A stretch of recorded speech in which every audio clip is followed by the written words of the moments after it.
Hello friends, my self Parul Sharma और CNA में आप सबका स्वागत है। और this venue is sponsored by CCD and आज हमारे साथ इस खास मुलाकात में हैं हमारे साथ कुमार शांतनु और अमित सरकार, जो कि बहुत अच्छे राइटर हैं। इन्होंने अपनी फर्स्ट बुक इमोशनल पॉल्यूशन लिखी है। आइए आपको इनसे मिलवाते हैं। कुमार शांतनु जी और अमित सरकार जी, आपका स्वागत है CNA में। सबसे पहले शांतनु जी, हम आपसे पूछते हैं कि आप पहले अपने एक्सपीरियंसेस बताएं हमारे दर्शकों को कि किस तरह से आपने ये अपनी जर्नी स्टार्ट की और आज आप इस मुकाम तक पहुंचे हैं। हेलो एवरीवन, पहले तो बहुत बहुत धन्यवाद CNA चैनल का हमें to invite us for this interview. मैंने पहली बार लिखना स्टार्ट किया था आफ्टर +1 और देयर वाज एन इंसिडेंट और एक्सीडेंट, मे बी उस टाइम वो एक्सीडेंट लगता था। तो उस एक्सीडेंट के बाद मुझे लगा कि हाँ, शायद अब कुछ लिखना चाहिए जो मुझे अच्छा फील कराएगा। So just to feel good I start to write. Okay, और सर अब आप अपना बताइए कि आपको कैसे लगा कि इस चीज़ में आना है, मुझे लिखना है। मैंने 11th में स्टार्ट किया था लिखना। आपने भी 11th में किया? जी। ओके। और हम दोनों 11th में ही मिले थे। उस टाइम पे हम लोग यूँ ही गाने वानों की बात करते थे। और जैसे 11th में उस एज में आई थिंक मोस्ट लोगों के साथ होता है, थोड़ा उस तरफ फ्लो जाता है, ध्यान जाता है कि हाँ कुछ लिखा जाए, कुछ पोएम कहीं मिलती है, कुछ शेर मिलता है। उस टाइम पे तो मोबाइल वगैरह होते नहीं थे, तो पढ़ के सुना दिया करते थे। तो तब हमें लगा कि क्यों ना खुद ही लिखा जाए। और वो एक शेर से शुरुआत हुई थी, शेर से कविता से आज नॉवल तक पहुंच गया।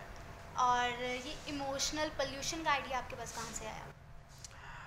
ये एक स्कूल की स्टोरी थी ओके। जिसमें शायद कुछ करैक्टर हमारे आसपास भी थे। तो हम हमेशा वो कहानी डिस्कस किया करते थे। हमें बड़ी इंटरेस्टिंग लगती थी कि ओके, जो हो रहा है आसपास वो कितना इंटरेस्टिंग हो रहा है। और कई बार हम लोगों से के साथ डिस्कस किया करते थे उस कहानी को, और लोग बहुत इंटरेस्ट से सुनते भी थे।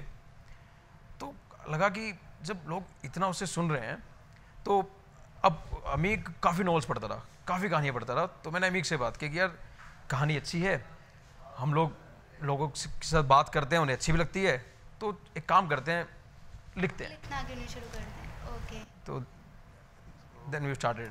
कितना टाइम लगा आपको ये नॉवेल लिखने में? हमें टोटल लगे 5 साल। और राइटर्स ब्लॉक हटा दिए जाएँ तो 3 साल। ओके, मीन्स आपने बुक लिखने से पहले कोई इस पर रिसर्च की है? हाँ, ऑब्वियसली। और रिसर्च ज़रूरी इसलिए है क्योंकि नो डाउट हमारे पास कहानी थी, और कहानी भी नहीं कह सकते, हमारे पास किस्से थे।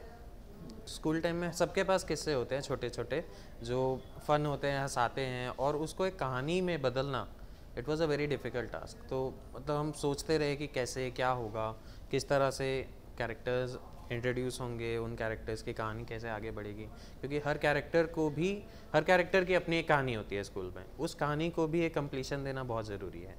तो वो हमने सोचा, डिस्कस किया, और धीरे धीरे एक एक ब्लॉक रख के फाइनली है कंप्लीट। मीन्स आपको इसमें किसने डायरेक्शन दी है? कोई था जो मोटिवेट करने वाला कि दोनों ही एक दूसरे? मेरे लिए अमीक था जो मोटिवेट करता रहता था। कई बार होता था तो हमें कई बार लगता था कि एक काम करते हैं, अभी पहले like I am working with HDFC bank, तो कि पहले कुछ कर लेते हैं, जॉब वॉब करते हैं, कभी वक्त मिलेगा तो किताब भी कर देंगे, बुक पब्लिश कर देंगे। तो फिर अमीक कहता था कि नहीं, ये अभी करना है। और यही सेम अमीक के साथ होता था। तो हम लोग ऐसे आपस में डिस्कस करके एक दूसरे को मोटिवेट करते थे। ओके, जैसे आपने बताया है कि आप मीन्स अलग अलग जगहों पे रहते हो, राइट। तो फिर आपने कैसे अपनी ये कहानी लिखी और एक पूरे मुकाम तक पहुंचाई? हम ज़्यादातर तो फ़ोन पे बात करते थे। मैं कुछ भी लिखता था तो लिख के मैं अमीक को सेंड करता था, अमीक उसको पढ़ता था, अमीक उसमें एडिटिंग करता था कि देखता था कि क्या सही है और क्या हटाना है। ऐसे अमीक लिखता था, अमीक मुझे सेंड करता था, फिर हम डिस्कस करते थे। और उसके बाद जब हमें कोई चैप्टर का एंड करना होता था, like every year I keep changing my banks. मैं बैंक से रिज़ाइन देता था, रिज़ाइन देने के तुरंत बाद मैं अमीक के पास जाता था, और अमीक के पास जाके फिर हम उस चैप्टर को कंप्लीट करते थे। और मैं फिर वापस आता था, फिर एक नई जॉब ज्वाइन करता था, और फिर उसके बाद फ़ोन पे बात चलती थी। तो ऐसे फिर दोबारा होता था कि रिज़ाइन देने के बाद फिर अमीक के पास। और इसी तरह बीच बीच में मैं भी ऑफिस से एक 2 हफ्ते की छुट्टी लेके इसके पास यहाँ लुधियाना आता था। और मतलब जब भी हम मिलते थे हमारा टारगेट ये होता था, नॉर्मली लोग मिलते हैं, दोस्त मिलते हैं कि चलो घूमने चलते हैं, फ़न करते हैं। हमारा फ़न ये होता था कि बैठते हैं, एक चैप्टर कंप्लीट करते हैं, नहीं तो छुट्टी बेकार है। तो हमने उस तरह से छुट्टी लेके पहले फ़ोन पे अच्छे से डिस्कस करते थे, सेट करते थे कि हाँ एक्चुअली क्या करना है, कैसा लिखना है, फिर आके बैठते थे और लिखते थे। क्योंकि जब आप लिखने बैठते हो ना, आपने जो सोचा होता है और जो लिखा होता है वो बहुत अलग हो जाता है, क्योंकि डायरेक्शन ही कुछ और चले जाते हैं। और कई बार ऐसा होता है, इनफैक्ट हमने जब पूरी बुक लिख ली थी, the book is divided in 2 parts, 2 part में है, एक 11th स्टैंडर्ड है और एक 12th स्टैंडर्ड है। लिखने के बाद हमें लगा कि नहीं, पूरा 12th स्टैंडर्ड का पार्ट हमने लिख लिया और लिखने के बाद चेंज कर दिया, क्योंकि कहानी की डिमांड वो थी और हमें लगा कि नहीं इसमें चेंजेस चाहिए। तो इसीलिए बहुत बहुत लंबा टाइम लगता है। और रिसर्च में वो ये होता है कि कुछ बातें हम लिखते हैं बट एक्चुअली क्या वो फिजिबल हैं, प्रैक्टिकल लाइफ में कैसा चल रहा है, सही है क्या, उस टाइम पे ऐसा था क्या, क्योंकि हमारी मेमोरीज भी काफ़ी 10 साल पुरानी कहानी है तो बदलती रहती है। और उस कहानी को याद रखना अगले 5 साल तक वो भी बड़ा मुश्किल होता है। जैसे आपकी फैमिलीज़ ने आपको सपोर्ट किया? वेल फैमिलीज़ के लिए एक हॉबी है, मतलब उन्हें लगता है कि ये हमारी हॉबी है, ठीक है लड़के लिखते हैं। और उनके घर में रहते हैं तो मतलब सपोर्ट कर ही रहे हैं। मीन्स कोई पेरेंट्स होते हैं ना, वो सपोर्ट नहीं करते, उनको ये चीज़ें लगती है कि कहाँ पहुँचेगी कहानी, नहीं publish होगी ऐसा या नहीं। ऐसा नहीं है। सपोर्ट कई बार ज़रूरी नहीं होता कि कही जाए, पर अंदर ही अंदर वो सिर्फ डरते हैं।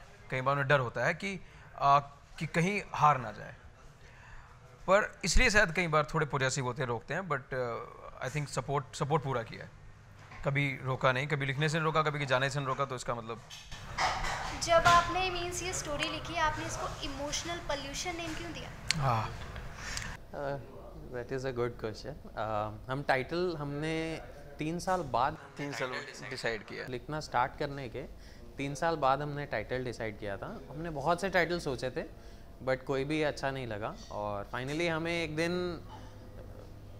कुछ कह लीजिए पर्सनल लाइफ से इंस्पायर्ड था। उस टाइम पे सिचुएशन ऐसी थी, मेंटल सिचुएशन ऐसी थी कि we are talking about emotions and pollution together. हम एक साथ बात कर रहे थे दोनों चीज़ों के बारे में। तो वैसे ही आइडिया कि यार काम करते हैं, इमोशनल पॉल्यूशन का नाम रखते हैं। किसके दिमाग में सबसे पहले ये आइडिया आया था? आई थिंक ये आइडिया शांतनु के दिमाग में आया था, क्योंकि बात अलग अलग चल रही हाँ, बात चल रही थी कि लुधियाना में बहुत पॉल्यूशन है, धूल मिट्टी, सांस नहीं लिया जा रहा है, और दूसरा लाइफ में यार इमोशंस के कारण ना बैंड बजी पड़ी है। वो ही आता है ना, इमोशनली अत्याचार। यस, सो ऐसा था कि पॉल्यूशन जो है सिर्फ बाहर नहीं है, दिमाग के अंदर भी है। और फिर हमें रियलाइज़ हुआ कि कहीं ना कहीं वही इमोशन हमारी बुक में है। मतलब हम जब सोचने बैठे तो वही सब कुछ है। तो इसने बोला एक काम करते हैं, the best title would be emotional pollution. और इसको मजाक करने की बहुत आदत है, मजाक में ही बोला था ठीक है ना। और वो मजाक फिर अच्छा लगा और हम लगा पूरी बुक ही मजाक है तो क्यों नहीं।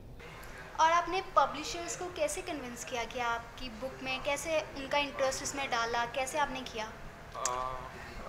ऐसा कुछ इम्प्रेस नहीं किया। मतलब हम उनको उनकी जो रिक्वायरमेंट होती थी उनके अकॉर्डिंग हम उन्हें मैन्युस्क्रिप्ट और सब भेजते थे। तो रिजेक्शन भी हुई है काफ़ी, 2 साल तक हमने रिजेक्शन देखी है। उसके बाद फाइनली लास्ट जनवरी तक पता ही नहीं था कि हम नोशन को भेज रहे हैं, वो कुछ करेंगे नहीं करेंगे, बट हमें अपनी तरफ से पूरे एफर्ट्स डालने थे। तो हमने नोशन को सब कुछ भेजा और इस बार हमने कुछ उसमें चेंजेस करके भेजे थे स्टोरीज में काफ़ी। तो नोशन अप्रूव कर दिया, दैट्स इट। हमने मतलब ऐसा कुछ एफर्ट नहीं डाला हमने उनको कन्विंस करने। और कहीं ना कहीं हमने जो रिजेक्शन देखा कहीं ना कहीं बुक में डाला, लाइक और कुछ। क्योंकि हमें ये भी लगा कि इनिशियली जैसे हमने जब लिखना शुरू किया था तब हम भी बहुत इमेच्योर थे। बहुत इमेच्योर नहीं कहेंगे लेकिन आज के कंपैरिजन में इमेच्योर थे। तो धीरे धीरे जैसे 3 साल में बहुत मैच्योरिटी आ जाती है, आप बहुत कुछ पढ़ते हो, लाइफ आपको बहुत कुछ सिखाती है, तो आपका स्टाइल चेंज हो जाता है लिखने का। तो जब हमने पब्लिशर्स को भेजना स्टार्ट किया तो 2 साल हमने रिजेक्शन झेले। तो उसमें हमने बहुत कुछ बार बार अपनी बुक को पढ़ा, तो उसमें हमें लगा कि नहीं ये अच्छा हो सकता है, ये अच्छा हो सकता है। इनफैक्ट अभी भी अगर कहें हमने पूरी बुक लिख दी है, बट आज भी मैं अगर पढ़ता हूँ तो मुझे लगता है मैं इसको और अच्छा कर सकता हूँ। Right, true. असली राइटर यही होता है, ऑलवेज अपनी चीज़ों में अच्छी अच्छी चीज़ें ढूंढता ही रहता है। और आपकी जैसे आपने ये बुक पब्लिश करवाई, आपको रिस्पांस कैसा मिला ऑडियंस से? Till now response is very good. I mean, we are getting very good reviews on Amazon, Flipkart, and even we have a page, Emotional Pollution Facebook page. उस पे भी I think we are getting very good comments. Even fans are posting their reviews and likes बहुत ज़्यादा मिल रहे हैं हमें, और in fact हमें पर्सनली भी मेरे साथ हुआ उस दिन मैं पुणे में था और मैं नहीं जानता बट मुझे मार्केट में एक लेडी मिली और उन्होंने she recognised me as an author, क्योंकि बुक के पीछे हमारा फ़ोटो भी है लकीली तो उसने मुझे पहचाना और बोला कि हाँ बहुत अच्छी बुक है ये है। तो उस दिन बहुत actually I feel really happy कि यस फाइनली। कुमार शांतनु जी, आप हमारे ऑडियंस को ये भी बताइए कि आपकी बुक में क्या है स्पेशली, कौन से एज ग्रुप्स के लिए आपने ये लिखी है, स्पेसिफिक कि सभी के लिए है ये? वेल, जो लोग स्कूल जाते हैं उनके लिए एक अच्छा एक्सपीरियंस है, और जो लोग स्कूलिंग कर चुके हैं उनके लिए एक नॉस्टैल्जिया है। तो this book is for everyone. Okay, for every age group? Every age groups. Okay, और आपकी आगे की मीन्स जो आपकी ये जो बुक है इसका कोई सोशल मैसेज भी है हमारे ऑडियंस के लिए? बिल्कुल। सोशल मैसेज में ये है कि देखिए बेसिकली आज की तारीख में क्या होता था उस समय जो स्कूल टाइम पे क्या चलता था। जैसे आज के तारीख में स्कूल स्टूडेंट्स कैसा हो गया कि ठीक है व्हाट्सएप है, फेसबुक है, और व्हाट्सएप फेसबुक पे ही ज़्यादातर दोस्ती चलती है। इनफैक्ट जो स्कूल पास आउट हो चुके हैं वो लोग भी एक तरह से आजकल फेसबुक और सोशल मीडिया के अलावा मतलब कहीं नहीं मिलते। आजकल मिलना भी है तो यार बिज़ी हूँ, ऑफिस है। वो एक ज़माना था जब मोबाइल नहीं था, तब हम फ़ोन भी नहीं करते थे, हम सीधा पहुँच जाते थे और मिल लेते थे। There was always time. ठीक है, आज की तारीख में जैसे अगर कुछ खुशी की बात भी है तो कॉन्ग्रेचुलेशंस एक स्माइली भेज देते हैं जस्ट। तो उस स्माइली से निकल के एक्चुअली मिल के गले मिल के एक कॉन्ग्रेट्स बोलने का जो फील है, बाहर जाके सेलिब्रेट करने का जो फील है, we want to bring that back. और वो मेमोरीज़ लोगों के दिमाग में आई हैं। इनफैक्ट ये बुक पढ़ने के बाद बहुत से लोगों ने हमें ये भी बोला है कि ये पढ़ने के बाद उन्होंने गेट टुगेदर अरेंज करे हैं बिकॉज दे फेल्ट नॉस्टैल्जिक, और हुआ भी। इनफैक्ट हमारे अपने ही बैच ने गेट टुगेदर अरेंज करा एंड वी मेट एवरीवन कि हाँ बहुत सालों बाद मिले हैं because of this book. That is our purpose and that is our message to the kids of today also and those who have passed out also, कि वो दोस्ती और वो जो फील है that should not go away. और आपके अगले प्रोजेक्ट्स क्या हैं कि आपने ये बुक लिखी है अपने शौक के लिए शुरू किया कि इसको आगे एज अ प्रोफेशन लेके जाना चाहते हो? Well, we started a venture, even your story. तो उसमें हमारा प्लान क्या है कि like people have very good stories, लेकिन ऑल आर नॉट राइटर्स। तो व्हाट वी आर प्लानिंग कि we will write for them. अगर कोई बहुत अच्छी कहानी है, बहुत एक्सपीरियंस स्टोरी है और बहुत अच्छा अनुभव है किसी का लाइफ का, तो व्हाट वी वांट कि उनके लिए हम लोग लिखेंगे। एंड इफ दे लव कि कोई हमारे लिए लिखे और कोई someone told our stories and all. Okay, अब किसी स्टोरी पे आप काम कर रहे हो? Well, right now we are working for one feature film. Yes. And our own project is Adventures of Shri and Chanakya. So इस बुक के मेन कैरेक्टर्स हैं श्री एंड चाणक्य। आप अगर ये बुक पढ़ोगे तो you will find Shri and Chanakya. तो श्री और चाणक्य के सारे किस्से एक बुक में डालना पॉसिबल नहीं है, तो उनके अलग अलग किस्सों की अब छोटी छोटी कहानियाँ होंगी जिनको हम यस एज अ सीरीज़ हम स्टार्ट कर रहे हैं। यस, शॉर्ट स्टोरीज़ का एक सीरीज़ रहेगा, क्योंकि बहुत से लोग नॉवल भी नहीं पढ़ते, सीरीज़ पढ़ने में ज़्यादा मज़ा आता है। वक्त कम है लोगों के पास, तो वक्त कम भी है और आजकल लोगों को कुछ इंटरेस्टिंग यूनिक यस यूनिकनेस चाहिए, तो हम जो किस्से हैं, जो नॉस्टैल्जिया है, in the form of small stories हम लेके आ रहे हैं। वो यूनिकनेस आपको बुक में मिलेगी। Like there is a single story in book, लेकिन जो पॉइंट ऑफ व्यू है वो दो लोगों का है। लाइक हाफ पार्ट एक कैरेक्टर के पॉइंट ऑफ व्यू से है और the second part is another character and the story is same. Story में कोई चेंज नहीं होगा। और आपका जो लिखने का टाइम है, कब लिखते हैं? कब आइडियाज़ आपके दिमाग में स्ट्राइक करते हैं कि आपको कब लिखना है, कब ज़्यादा आपके दिमाग में? आइडियाज़ पूरा दिन आते रहते हैं। अभी हम यहाँ बैठे हैं, ऑलरेडी हमारे दिमाग में शायद इसके दिमाग में एक आइडिया आ चुका होगा। सो वो आइडिया हम क्या कहते हैं, हम तुरंत नोट कर लेते हैं, क्योंकि जॉब लाइफ में बिजी लाइफ है, हम नोट करके रख लेते हैं मोबाइल में या नोट्स पे किस कहीं पे साथ साथ। डेली आप जा रहे हो कहीं भी जा रहे हो तो साथ साथ कहीं भी, नहीं तो हम भूल जाएंगे। Stories are everywhere, okay it's just up to you कि में कौन सी कहानी दिखती है। तो एंड लिखने का टाइम 3 साल पहले, आई थिंक 3 साल पहले I got to know one thing कि दिन कभी तुम्हारा नहीं होता, ठीक है ना। अगर आप घर पे खाली ही बैठे हो ना, तब भी शायद दिन में लिखना थोड़ा मुश्किल होता है, क्योंकि उसके लिए तुम्हें एक जोन में जाना पड़ता है, राइटिंग जोन में जाना पड़ता है। You need to feel the whole situation, और माइंड में विजुलाइज करना पड़ता है एवरीथिंग। तो then I got to know कि दिन तो कभी तुम्हारा नहीं होगा, पर हाँ रात हमेशा तुम्हारी होती है। तो यूजली आप रात को लिखते हो। ज़्यादातर। थैंक यू कुमार शांतनु जी और अमित सरकार जी, आपका हमारे सियाना के साथ अपने विचार साझा करने के लिए thank you so much for sharing your views with us. Hope आप अगली बार फिर से हमारे साथ आएँ और नई बुक के साथ, और हम बिल्कुल। बहुत अच्छी डिस्कशंस करें। Thank you so much. हमारे इस प्रोग्राम में हम बात कर रहे थे इस इमोशनल पोल्यूशन बुक की, जो कि बहुत ही एनर्जेटिक है, और होप हमारे दर्शकों को ये बहुत पसंद आएगी।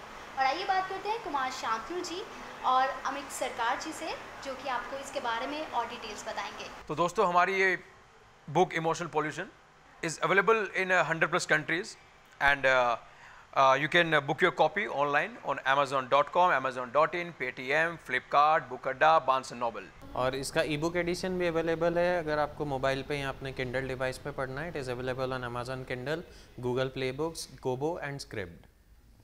And thank you CNI channel for having us over here today. और अगर आपके पास भी कोई कहानी है आप सुनाना चाहते हैं तो हमारे पास www.evenyourstory.com पे ईमेल कर दें।